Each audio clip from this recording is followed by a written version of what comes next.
Hi YouTube, welcome to another edition of Horror Hounds, and for this video I'm going to go through the top 10 best standalone horror films. So horror films that don't have any sequels or prequels or have never been remade. And this was a video that was suggested by a viewer of mine, Jason Healy. Hi Jason, thank you for the suggestion. And this was a really cool idea for a video. I wouldn't have thought of this myself, but really great suggestion, and it really made me think as well. It was actually rather difficult to find good horror films that didn't have sequels and or haven't been remade. And in fact, I picked quite a few films that I really like, and then suddenly realised there's a part 2, or it's been remade, or there's a TV movie. So yeah, really good topic this one. So thank you again, Jason. So we'll get straight into it. So top 10 best standalone horror films. At number 10, we have Near Dark. Excellent vampire movie from the 80s. Film that I think is very cool, and I'm surprised they never did come back with a sequel to this one. I think if I remember right, the ending to this was quite final, but that never usually stops Hollywood if they want to make a sequel. But I kind of thought this one might get a Lost Boys treatment, where they maybe came back years later and either followed the family or followed a different group of vampires travelling around in the Midwest.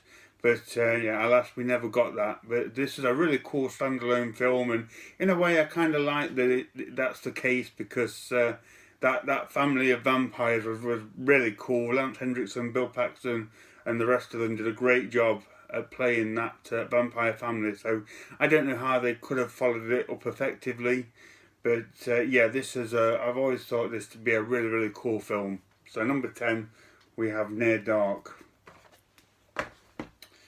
Okay, number 9, another awesome movie from the 80s, The Monster Squad. A movie that I absolutely love. This is so much fun. I highly recommend checking this one out. And again, despite a lot of potential, this one never got a sequel. I could imagine them doing more Monster Squad movies, maybe following that group of kids and having them go off in different adventures, fighting different types of monsters and creatures, but no, we never got that, unfortunately. I'm not too sure how this was received when it first came out. I know it's developed a massive cult following over the years, and indeed it's one of my favourite horror films from the 80s, but whether there wasn't enough interest at the time, I'm not sure. But certainly would have been fun to see the Monster Squad gang come back for a few more instalments. So that is number 9. Okay, at number 8 we have Dog Soldiers. So hugely popular werewolf film. I know a lot of people that absolutely love this film, and again never came back with a sequel. And this is another one that's surprising, because I think this did relatively well. I think it did particularly well with critics and that kind of thing. So yeah, interesting that they never came back with a sequel to this one. But again, it doesn't bother me that much. It's nice that we have this film, and it stands alone, and it's such a cool film. And you never know with werewolf films and this kind of thing, that I can imagine the sequel to this would have been kind of inferior. So maybe it's a good thing we only have the one Dog Soldiers. But amazing movie nonetheless. Okay, next up, another very fun film from the 80s, Night of the Creeps. Again, one of my favourite films from the 80s, really cool.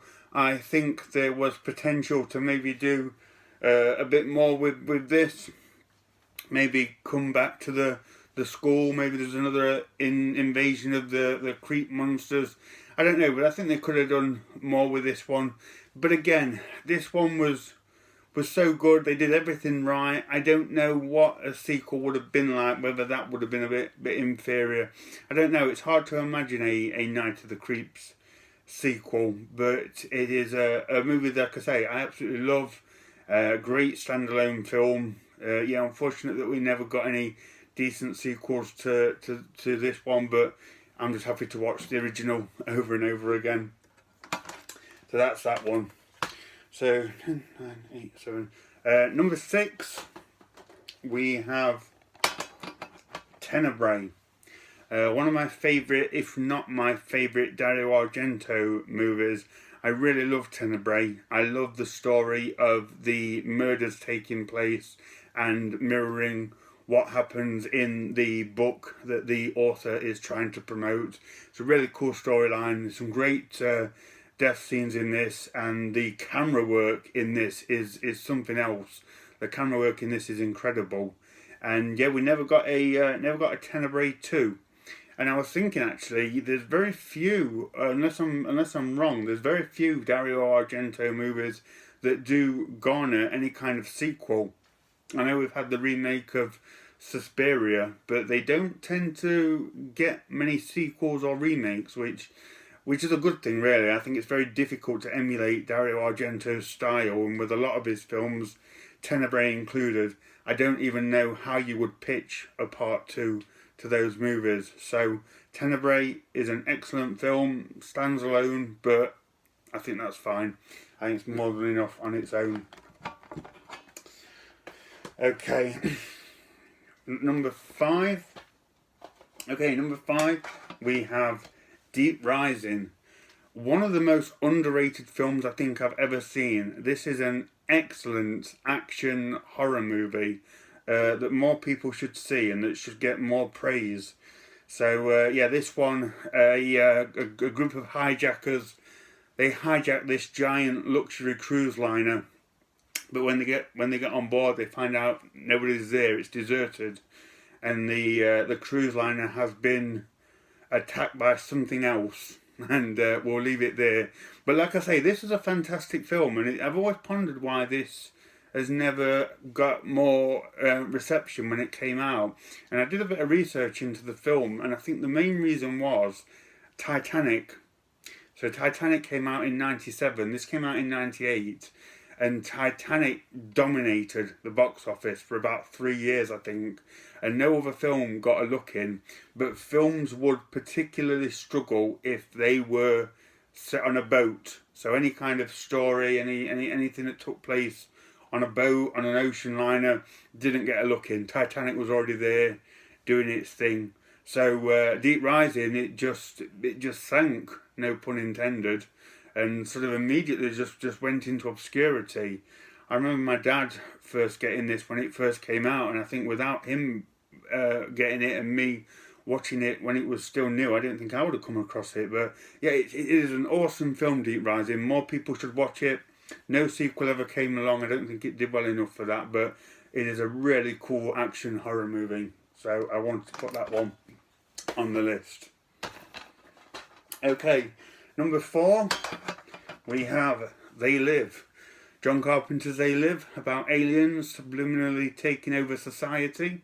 And a lot of John Carpenter movies, they do get sequels. A lot of John Carpenter movies have been remade in this day and age. But so far, thankfully, They Live has been left alone. I'm not too sure where you would have gone with a sequel with this one. Maybe if they discovered that the aliens hadn't all been discovered, or they were still doing something to control society. I'm not too sure. I'm glad there's not been a remake. I don't particularly like to see John Carpenter's movies remade, if I'm honest. But yeah, so far this one stands alone, and it's a very cool film, and that's fine with me. So that is that one. Okay, into the top 3, and we have one of the best and one of the coolest movies from the 90s, and that is The Faculty.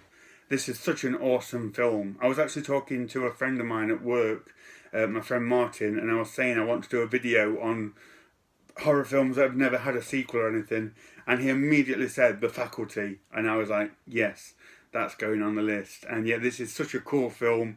High schoolers find out that their teachers are in fact aliens, so really kind of poignant storyline, because like high schoolers don't like the teachers and things, so in this film they have a genuine reason to dislike them and distrust them. It's got a very hip feel to it.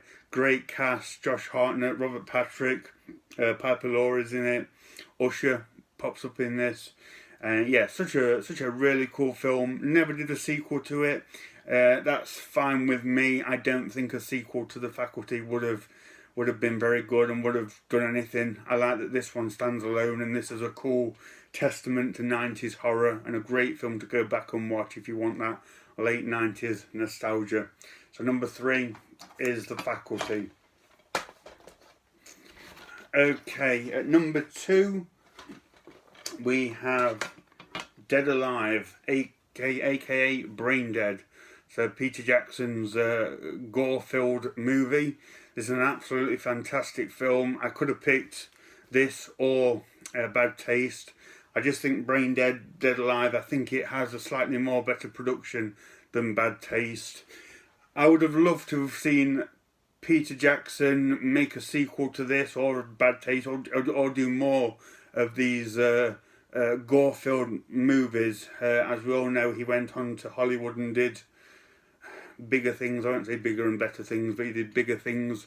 But this is still an incredibly effective movie.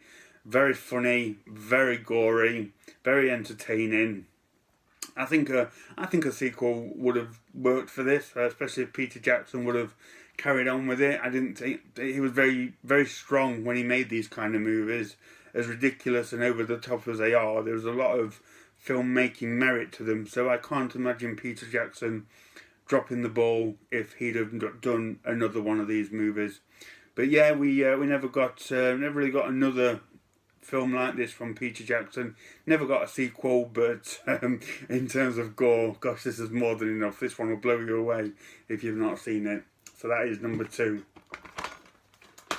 And number 1, in my opinion, the best standalone horror movie out there is The Burning. So I love this film. It's one of my favourite slasher movies ever, which is why I put it at number 1. I've also put this one at number 1 because it's always surprised me that this has never had a sequel. I think this was one of the most sequel-worthy films I've ever seen.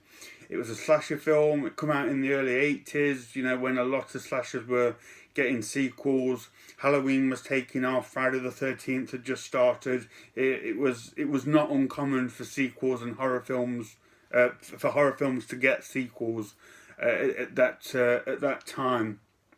I think you could have brought Cropsey back. I think you had a good location with that summer camp setting, and I've always kind of thought it would have been really cool to have seen the Friday the 13th series go up against the Burning series and see what each franchise would have done and where they would have taken it. I think that would have been really cool.